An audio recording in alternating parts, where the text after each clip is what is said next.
नमस्कार, मी कृपा सबका न्यूज अनकट मध्ये आपलं स्वागत करतेय। आढावा घेऊया देश विदेशातील टॉप 15 घडामोडींचा।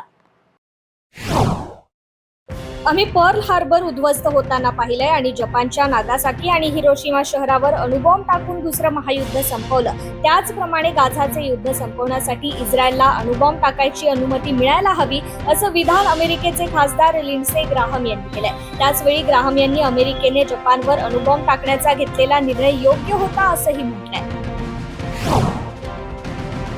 इराणच्या चाबहार बंदराचे कामकाज 10 वर्षांसाठी चालवण्याचा करार भारताने केलाय। भारत आणि इराण यांच्यातील चांगले संबंध टिकून आहेत हे या करारावरून स्पष्ट झालंय। अमेरिकेने या करारावरून भारताला अप्रत्यक्ष इशारा दिलाय। इराण बरोबर व्यापार करणाऱ्या कोणत्याही देशाने निर्बंधांना सामोरं जाण्याची तयारी ठेवावी असं त्यांनी म्हटलंय। रशियाचे राष्ट्राध्यक्ष व्लादिमीर पुतीन गुरुवारी चीन दौऱ्यावर आहेत। गाझा आणि युक्रेनमधील तणावाच्या पार्श्वभूमीवर रशियाचे अध्यक्ष वर्षभरात दुसऱ्यांदा चीनला भेट देणार आहेत। 5व्या कार्यकाळात पदार्पण केल्यानंतर पुतीन यांचा हा पहिलाच विदेश दौरा असेल। याच दरम्यान पुतीन आणि चीनचे अध्यक्ष शी जिनपिंग अनेक व्यापक मुद्द्यांवर तपशीलवार चर्चा करतील। वृत्तानुसार रशियाचे राष्ट्राध्यक्ष 16 मे आणि 17 मे रोजी चीनला भेट देणार आहेत। चीन आणि तैवानमधील संबंध तणावपूर्ण झाले असून तैवानने शी जिनपिंग सरकारवर गंभीर आरोप केलाय। तैवानच्या हवाई क्षेत्रात 45 चीनी लष्करी विमाने आढळून आल्याचा दावा तैवानने केलाय। गेल्या 24 तासात तैवानच्या हवाई क्षेत्रात 45 चीनी विमाने आणि 6 नौदलाची जहाजे आढळून आली आहेत। तैवान सरकारने जाहीर केलेल्या निवेदनात म्हटलंय की चीनी विमानाने तैवान सामुद्रधुनीची मध्यरेषा ओलांडली असल्याने तैवानचे संपूर्ण लक्ष चीनी कारवायांवर आहे। अमेरिकेचे राष्ट्राध्यक्ष जो बायडन यांनी चीनला मोठा झटका दिलाय। चीनमधून आयात होणाऱ्या इलेक्ट्रिक वाहनांवर अमेरिकेने 100% कर लागू केलाय। याशिवाय सेमीकंडक्टरवर 50%, बॅटरीवर 25%, स्टील आणि अॅल्युमिनियमवर 25% आणि सौर पॅनेलवर 50% कर लावलाय। व्हाईट हाऊसच्या रोज गार्डनमध्ये राष्ट्राला संबोधित करताना ही बायडन यांनी ही घोषणा केली आहे। बांगलादेशातील भारतीय मालावर बहिष्कार घालण्याच्या मोहिमेला माजी पंतप्रधान खालिदा जिया यांच्या बांगलादेश नॅशनलिस्ट पार्टीचा पाठिंबा आहे। या मोहिमेविषयी बोलताना बांगलादेशाचे परराष्ट्र मंत्री हसन महमूद यांनी ही मोहीम फसली असून याला फार अल्प लोकांचा पाठिंबा मिळालाय। देशांतर्गत बाजारात संकट निर्माण करण्यासाठी आणि बांगलादेशाची अर्थव्यवस्था अस्थिर करण्यासाठी ही मोहीम चालू करण्यात आली आहे। भारताच्या सहाय्याविना बांगलादेशचा विकास शक्य नाही असं स्पष्ट केलंय। भारताशी चांगले संबंध ठेवण्यावर त्यांनी भर दिलाय। देशात यंदाच्या लोकसभा निवडणुका आता शेवटाकडे जात असून 7 पैकी 4 टप्प्यांतील जागांवर मतदान झाला असून आणखी 3 टप्प्यांतील जागांवर मतदान बाकी आहे। अशात भारताबरोबर परदेशातही अनेक जण पंतप्रधान नरेंद्र मोदी पुन्हा जिंकणार असा दावा करतात। दरम्यान पाकिस्तानी अमेरिकन उद्योगपती साजिद करार यांनी पंतप्रधान नरेंद्र मोदी यांचं कौतुक करत भारत आणि पाकिस्तानमधील संबंधांबाबत मोठं वक्तव्य केलंय। पीटीआय या वृत्तसंस्थेला दिलेल्या मुलाखतीत उद्योगपती साजिद करार म्हणाले होते।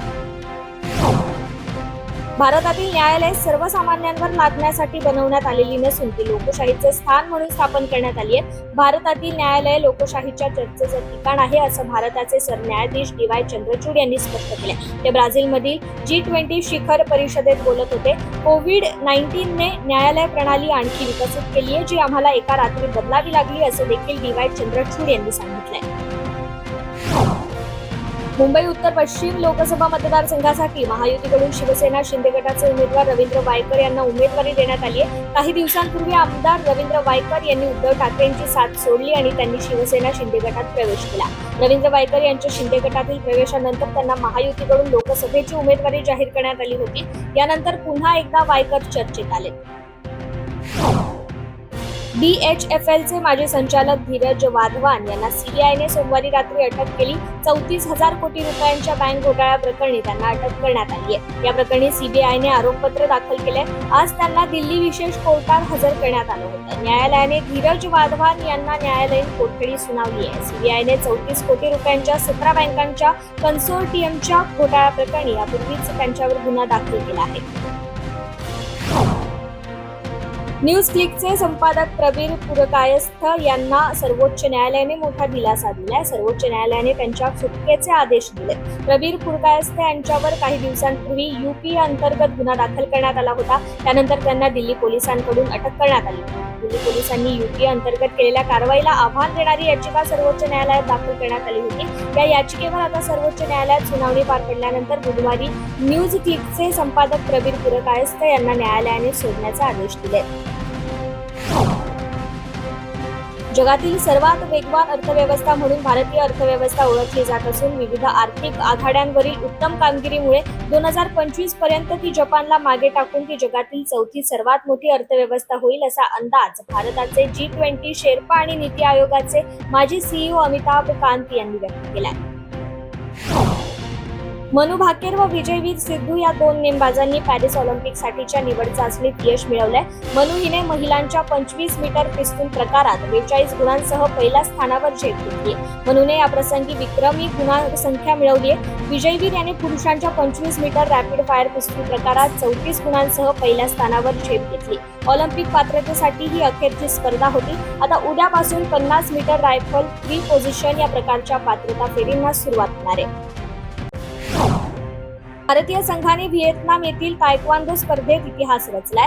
रूपाने भारतीय संघासाठी ऐतिहासिक पदकाची कमाई केली आहे. तिने पुंसे या प्रकारात तिसरं स्थान पटकावलं.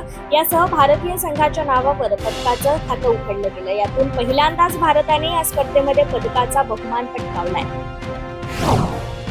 जगप्रसिद्ध कान्स फिल्म फेस्टिवलला दणक्यात सुरुवात झाली आहे. फ्रान्समध्ये पार पडणाऱ्या या फिल्म फेस्टिवलमध्ये जगभरातील काही निवडक सिनेमांचं डॉक्युमेंटरीचं स्क्रीनिंग केलं जातं. यंदा कान्स फिल्म फेस्टिवलचं 77वं वर्ष सुरू आहे आणि जगभरातील अनेक सेलिब्रिटीजनी या फेस्टिवलला हजेरी लावली आहे. प्रसिद्ध हॉलिवूड अभिनेत्री मेरिल स्ट्रीप यांचा यावेळी सन्मान करण्यात आलाय.